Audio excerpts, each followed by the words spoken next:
अक्षय 10:15 वाजून गेलात. करा पण लवकर. द्या शटर खाली.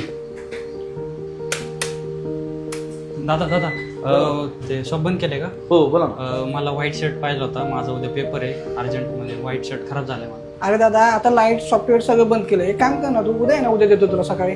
ऐका ना दादा, मला अर्जंटमध्ये पाहिजे उद्या सकाळी पेपर आहे. मला पेपरला पण बसू द्या. सकाळी लवकर जायचं त्यामुळे. अरे दादा आता नाही होणार कारण सगळं अक्षय थांब.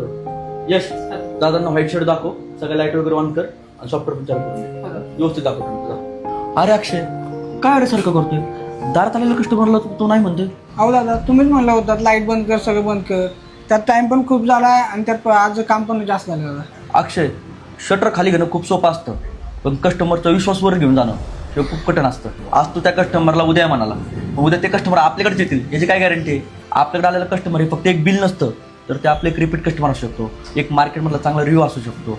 आपल्याला पुन्हा बिझनेस देणारा एक रिपीट कस्टमर सुद्धा असू शकतो. म्हणून एक गोष्ट नेहमी लक्षात ठेव, कस्टमरला नकार देण्याआधी स्वतःला त्यांच्या जागेवर उभं राहून बघ. म्हणजे तुला कळलं की कस्टमरला योग्यरित्या कसं हँडल करायचं ते. व्यवसायात नफा फक्त बिलातून भेटत नाही अक्षय. नफा भेटतो ते आपल्या कस्टमरच्या विश्वासात. कधी कधी हाच विश्वास कमवायला कस्टमरला अशी सर्व्हिस द्यावा लागते. बरोबर आहे दादा तुमचं. आजपासून कस्टमर कधीच मागं जाणार नाही, आज शब्द आहे माझा तुम्हाला. ठीक आहे, येतो मी.